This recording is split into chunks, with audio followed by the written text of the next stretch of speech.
Yes, we're back. I'm Edie. I'm Oni. Took a lot of time to make this video. So we're here to talk about the L Word, Generation Q, episode 3.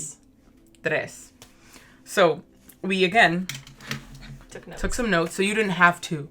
So you could enjoy the show and then just watch this for some highlights. Maybe not watch the show. All right, some thoughts. Irrelevant to the show. So episode 3, Rebecca, aka Hot Priest, and Finley are up in the sack, rolling around in bed. I don't have much to say about that. Well, that's when we realize that when she gets out of bed, Finley's like, "Where are you going, hon?" Yeah. Stay in bed. And she's like, "I'm going to church." So she goes to church, and Finley's like, "Okay." I too would be like, interesting. Yeah, because they didn't tell us what day it was until afterwards, but apparently it's a Tuesday. It's a And Tuesday. going to church on a Tuesday is odd. It also was like during the day, because Finley went to work. Oh, yeah. So it was like going to church on a Tuesday during the day. Yeah. So that was interesting. Shane Impulse buys a bar, which is cool. Yeah. Shane's got that guap. She's got that money. Especially since she just sold her salons Yeah. everywhere. I feel like there's something, it's the time thing. What the hell happened between the time of the end of the last series and now? The whole 10 years. Apparently Shane Yeah. was a beauty mogul hairstylist. Yeah. She got pretty famous even throughout the L Word. She did hair for a lot of people. She went on movie sets and stuff. And then I guess she just expanded, got her own salons and stuff. And then I guess her divorce with her wife is what made her sell everything and just go back to California. All right, cool. I mean, I'm excited for it. Yeah. And then we see Tess and Lena. Tess was awesome. Tess is ready to run the bar. I remember her from Sense8. She's from Sense8, yeah. I loved that. I was I really loved her in excited when I Sense8. saw her there because that's just another queer character actually being, or queer actress actually being. Trans actress. We love trans women. We do. We love them. And then we go to our faves. Who are our faves, Oni? Is it Alice and Nat? Nat and Alice, the stars of the show, the magnetic personalities. It really is. I think a lot of people watch it to watch Alice because she's such or in the past she's always been a very captivating character, very charismatic. But now we're 3 episodes in and she's still She's hella stale. boring. She's stale. She is. She's that little that piece of bread at the top that you are like, fuck that bread. But she's and then still it there. stays there until the end, and you're like, oh, what the fuck do I do with this bread? I'm so hungry. It's bread still. But she's still there too. In her comments and stuff, she's the Alice that we that we fell in love with. It's just she doesn't seem herself in her relationship. I don't know. She doesn't. But also, Nat is pretty stable. Yeah. Very level-headed. All things that Alice is not. not. So I guess she compliments her in that way. Yeah. Yeah, but whatever. We'll see. Starting shit. Yeah. She's trying to get Nat to hang out with her friends, and then Nat in her boring ass self is like, I don't have any friends. Gigi was my best friend, and then in the divorce they lost touch. But Yeah. I don't know where Alice's head is at because she obviously wants to bring 2 friends together, but she's not realizing that they're 2 ex-wives as well. Yeah, it's weird. Yeah. So we've been saying that from the beginning. Her relationship with Nat is weird. Yeah. And then we get to Sophie and Finley at work. Finley tells Sophie about her morning with the church-going Rebecca. And then Sophie's like, well, we're going to go to church because I want to find a venue, which is the church where Rebecca was going. I don't know if I've seen religious queer characters. Not religious to that extent, but people who still do believe. Go to church, Go yeah. to church. And then we cut to Angie punching that white bitch. For slut-shaming her mom. Mm-hmm. She deserved it. She did deserve it. Yeah, I like that they're exploring more about race with Angie. Because they did that in the original L Word, but not to the extent that I think that they're going about it now, especially with like how Angie got suspended, but then the other girl's just gonna get like a stern talking to. We didn't really see that before in media or in entertainment, and now it's like a bigger thing. So. It's racism. And then we get Bet was a great mom. We talked about how Bet was very supportive. She was very and she understood that it's really unfair what they're doing to her. Where Angie thought she was going to be mad for like getting in a fight, she like understood that the system is hardwired against her and that she has to be 10 times better to even achieve what the other girls could achieve. So you hear that? 10 times better.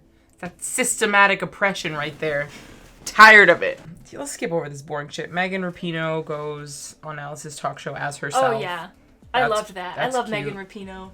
She's awesome. She's pretty cool. I wasn't a huge fan until I started watching soccer 2 years ago, maybe last year. Yeah, for me it was like 4 years ago. My freshman roommate, she was really into the U.S. women's soccer team, and I don't know, I just watched some games with her and saw like Megan Rapinoe and then Abby Wambach, and they're all like dope as hell. Wait, you don't want to talk more about Megan Rapinoe? Not really. Oh, okay. I want to talk about Danny. Yeah. And her dad and Sophie and that whole dynamic. Some bougie hotel. I know. I hate that he did that. First he was like, let's check out this hotel. I just set up a tour and stuff. But then as they're on the tour, turns out he actually already booked it for May 12th, I think it said. Mm-hmm. And just like overstepping their decision for their wedding. Yeah, just not taking into consideration anybody except for himself. He's like, my colleagues are going to want to see this, bullshit, whatever. My colleagues, they're going to be comfortable here, blah, blah, blah. Yeah, like, stupid, like, so upsetting. And, like, Sophie and her family didn't even feel comfortable there. Like, it's just that class difference between those two Latinas. And, like, it's just such a complex relationship. It is.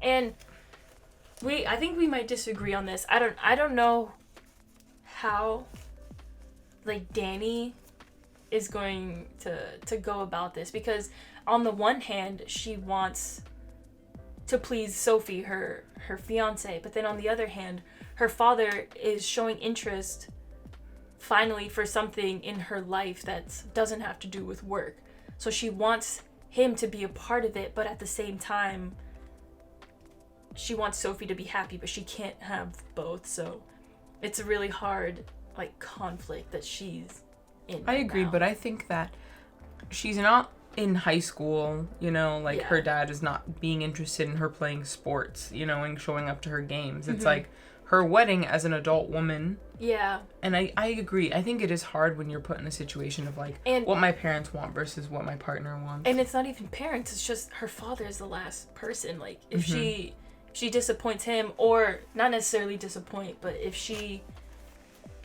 starts like going away from everything that he wants, I think she's scared that she'll lose him, and he's the only parent or family that she has left. That's true. Or at least that we know of. It's shitty. It's shitty. Hard. And I think Sophie made a good point of like, you're like, it's to not please him. She's like sacrificing her fiance's But it's also feelings. like, he's not even being kind about it. Yeah. Like if it was like he's like, I really want this. It means so much. Blah blah blah. That'd be different. And I think Sophie would understand that. Maybe, I don't know. But yeah, that's a hard one. But I like that they're giving us that kind of conflict situation type thing. I agree. That's gonna be hard for Danny to deal with. Yeah. To come to a conclusion about. I agree. But honestly, it was facts. She was like, Sophie was like, I want my parents and my family to be able to bring food to this wedding. Oh yeah. To feel comfortable there, and that's huge. It's their day. It is. Oh man. All right, let's talk a little bit about Alice's jealousy after she brings Nat and Gigi together. She gets jealous. Right? Like how... What did she think was gonna happen? Stupid. I think it's hilarious when at the debate, I think it was, when Gigi and Nat are just talking, and then Alice is like looking over, and then Shane just like comments like, you brought two ex-wives together. And it just like, but that's when the light bulb hits Alice, and she realizes just so dumb. Like, how did she do that? whatever. And then we go to, that's when they're at the debate, right? And then Yeah. Bet talks a little bit about Angie being in private school, but then she goes to public school because that's like an education thing that she's doing. Yeah. That mostly came from Angie when Danny brings those public school like forms and stuff to her. Angie's the one who wants to get out of the private school system because of the way they treat her. Like, because she's non-white. She's the token. She's Yeah. like, it's such a shitty experience to be minority in a predominantly white institution. You're already in it in life, right? Like at work. Yeah, do you remember at CRI where when I was rowing for CRI, they would take Community Rowing Inc. Yeah, they would take a picture of me rowing with CRI and use it as advertisement for one of the outreach programs when I wasn't even part of the outreach program. Yeah. They didn't want to take the time to take pictures of like the actual outreach program. They just used That was really me early as the on in that token. too. Now it's like a little better, but honestly Yeah. it's still like they're all the same. Put a brown or a black person in there.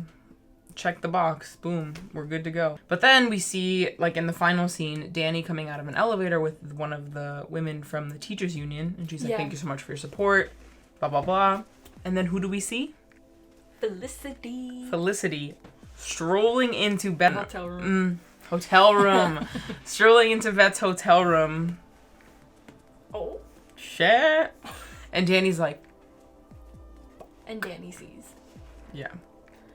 All right, And then that's what we got. Yeah. That's episode 4 coming soon. Wait, no. We can't forget that after Shane impulsively bought this bar, Oh, what's God. her name? Lena catches her at Shane's, I think, most vulnerable Like, place that super we've seen drunk, her yeah. yet. She's super drunk. She just drunk texted Her ex. her soon-to-be ex-wife, Yeah. I guess you could say. And then they do it in the back room. Yep, in Shane's office. It's like we saw it, and we from the very beginning, we were like, "Fuck!" They planted the seed. Is Shane gonna do it or not? I know. And now, it's just mess. It's messy, It is. upsetting. All right, that's all, folks. Thanks for stopping by, and we'll see you soon. Next time, episode 4.